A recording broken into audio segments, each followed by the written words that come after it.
Bonjour, donc voilà l'exercice 3, un petit exercice sur 3 points du bac Antilles-Guyane de série scientifique juin 2017. Deux questions indépendantes, ça c'est intéressant, ça fait comme si on faisait deux exercices différents, avec en premièrement comparaison de deux tangentes, et ensuite calcul d'une longueur. Alors on utilisera les fonctions d'expression exponentielle x et exponentielle moins x, donc ce sera l'occasion aussi de répéter quelques petits trucs importants sur ces deux fonctions. Alors on vous donne pour information, un tableur ici avec des longueurs, ce sera pour la question 2, et une figure ici, avec deux tangentes de tracé pour que vous visualisiez un petit peu le problème et la longueur ici PQ, donc on parlera dans le 2. Donc premièrement, on va s'attaquer à la question 1, un grand classique, étude de tangente. Est-ce que les tangentes, démontrer que les tangentes sont perpendiculaires. Alors démontrons que la tangente en MACF est perpendiculaire à la tangente en NACG. Alors c'est même pas la peine d'essayer de trouver les équations en entier. Ce qui nous intéresse ici, ça va juste être soit les coefficients directeurs, soit les vecteurs directeurs. Alors, premièrement, quel est le coefficient directeur d'une tangente? Ça, c'est du cours. Coefficient directeur d'une tangente, c'est le nombre dérivé. Évidemment, il faut que la fonction soit dérivable. Donc ici, première chose, f et g. Vous voyez, ces deux fonctions qui sont très connues, c'est exponentielle x, exponentielle moins x, donc f et g sont dérivables sur R. Alors, le coefficient directeur de la tangente en M d'abscisse A et d'ordonnée f de A, eh bien, c'est tout simplement, d'après le cours, le nombre dérivé. C'est donc f' de A qu'on calculera. Et pour notre deuxième tangente, le coefficient donc, directeur de la tangente en N, alors c'est pas la même courbe, c'est la courbe G, donc l'ordonnée c'est G de A, et donc ça sera le nombre dérivé de G, c'est-à-dire G' de A. On va donc calculer f' de A. Alors f' de A, vous savez dériver, exponentielle x à dérivée c'est elle-même, donc f' de A c'est exponentielle A. Et ensuite G' de A, eh bien la dérivée d'exponentielle moins x c'est moins exponentielle moins x, donc c'est moins exponentielle moins 1. Donc, si on prend un vecteur directeur, donc un vecteur directeur V1 directeur de la tangente, alors j'aurais dû leur donner des noms, ça aurait été plus intelligent, de la tangente en M à CF, ici, c'est donc un co-directeur. Rappel de cours, parce que là, je vais peut-être un peu vite. Si on a une droite de coefficient directeur, eh bien A, on a un vecteur directeur de coordonnées, donc 1, A. C'est-à-dire que quand on avance d'une unité, on descend ou on monte de A en fonction du signe. Ensuite, pour notre deuxième, et on a V2, qui sera un vecteur directeur de la tangente en N à CG, c'est l'autre courbe. Et donc c'est 1 et G' de A, c'est-à-dire moins exponentielle moins 1. On est dans un repère orthonormal. On peut donc utiliser le produit scalaire. Donc ensuite, on fait V1 scalaire V2. Ça donne donc 1 fois 1 plus exponentielle de A fois moins exponentielle moins A. On obtient 1. Ensuite, moins exponentielle à moins A. Vous vous rappelez, ça fait exponentielle 0. Exponentielle 0, ça fait 1, donc ça fait 0. On a fini. Donc V1 et V2 sont orthogonaux. Donc V1 et V2 orthogonaux. Et comme ils sont non nuls, ça veut dire que les droites de vecteurs directeurs V1 et V2 sont donc orthogonales. Donc les tangentes sont orthogonales. Et comme on est dans le plan, des droites orthogonales, elles se coupent forcément. Donc les tangentes sont perpendiculaires. Voilà un exercice très rapide. Il n'y a même pas besoin de faire les équations. Je pense que certains d'entre vous les auront faites, mais ça ne sert à rien. On peut se contenter d'étudier les vecteurs directeurs, c'est-à-dire juste la dérivée. Donc on gagne quand même beaucoup de temps. Alors pour ceux qui sont un petit peu curieux, sur GeoGebra, j'ai fait la figure pour vous montrer qu'on a bien un angle droit en permanence.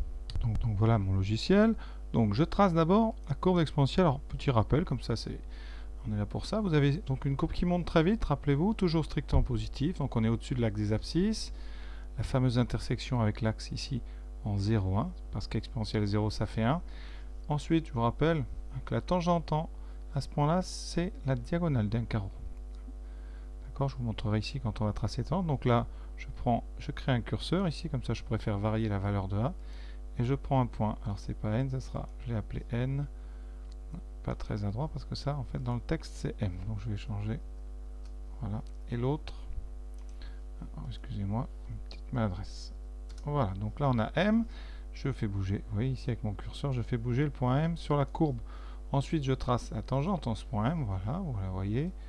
Donc ici, elle bouge. En 1, vous voyez, comme j'annonçais ici, la direction, c'est la diagonale d'un carreau.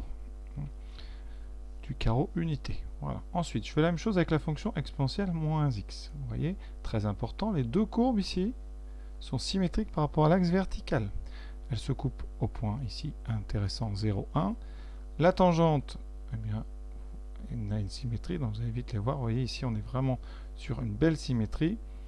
Et donc, quand je fais bouger ça, qu'est-ce qui se passe? Est-ce qu'on a un angle droit? Il y a tout. Vous voyez ici, on a toujours un angle droit entre le vert et le rouge. Alors, pour bien le montrer, je vais mettre le point N sur lequel je prends la tangente. J'ai rajouté ensuite l'angle ici pour bien vous montrer que GeoGebra est d'accord avec moi. On a bien ici toujours 90 degrés. Vous voyez, on a les tangentes. Alors, la verticale qu'on voit sur le dessin, là, voilà. Donc, c'est les deux tangentes qu'on prend au point ici d'intersection avec la verticale. Voilà. Voilà donc pour cette question 1. Donc, je répète, inutile d'aller jusqu'à l'équation des tangentes. Vous perdrez un petit peu de temps. C'est pas... Je ne parlerai pas 2 heures, mais bon, ça ne sert à rien. Bien comprendre que l'essentiel ici, c'est un problème de direction. Et comme on est dans le plan, de toute façon, une fois que vous aurez montré qu'elles sont orthogonales, elles se coupent forcément, elles sont perpendiculaires. Alors, dans la question 2, on s'intéresse à l'intersection des deux tangentes avec l'axe des abscisses. Donc déjà, là, il va me falloir les équations. Donc on va les faire, elles sont très rapides. Donc la première, je l'appelle Tm, cette tangente, celle qui passe par m. Son équation, c'est du cours, avec la fonction f qui est exponentielle. Donc ici, l'équation de la tangente qui passe par m, c'est y égale f', c'est donc exponentielle a, x moins a, plus f qui est exponentielle a. Voilà. Ensuite, qu'est-ce qu'on veut? On cherche un point P qui appartient à cette tangente, et on veut que son y, on veut qu'il soit sur l'axe horizontal, donc avec yp, on veut que son y soit égal à 0. Donc quand on remplace y par 0, on doit trouver x. Donc on va avoir exponentielle a fois x p moins a plus exponentielle a égale 0. Donc je vais résoudre ça ici. Ça nous donne exponentielle a fois xp moins a égale moins ea. Et donc xp moins a égale, on divise, exponentielle est toujours, exponentielle a est strictement positive, donc c'est différent de 0. On peut diviser, ça va simplifier, il reste donc l'abscisse de mon point P qui est moins 1 plus A, écrit autrement, A moins 1. Donc je vais noter ça là-haut. Mon point P a pour abscisse A moins 1 et pour ordonnée 0. On va faire pareil avec le point Q. Donc il me faut l'équation de la tangente à CG en N.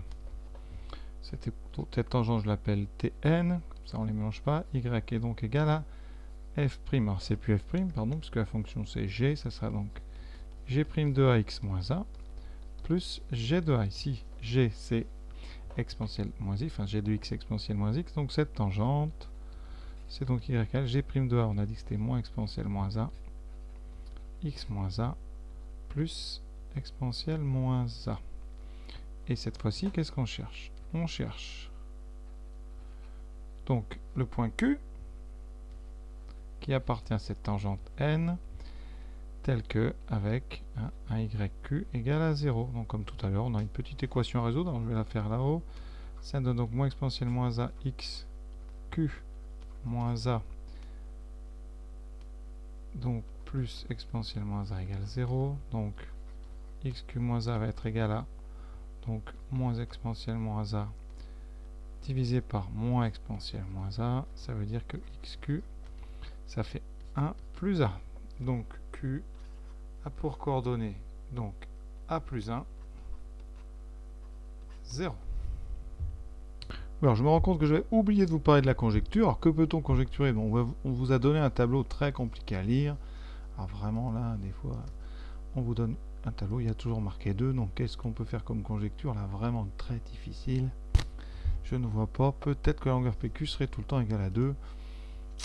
Vraiment là, difficile. Bon, ne vous rassurez pas trop, ce genre de questions, ça ne vaut rien. Enfin, j'espère, parce que vraiment... voilà, donc conjecture, la longueur PQ est constante. Ça, et cette constante est égale à 2. Alors moi j'ai trouvé les coordonnées, donc on a déjà bien attaqué la question 2, on n'a plus qu'à calculer la longueur PQ. Alors la longueur PQ, on peut tout simplement s'occuper du vecteur PQ.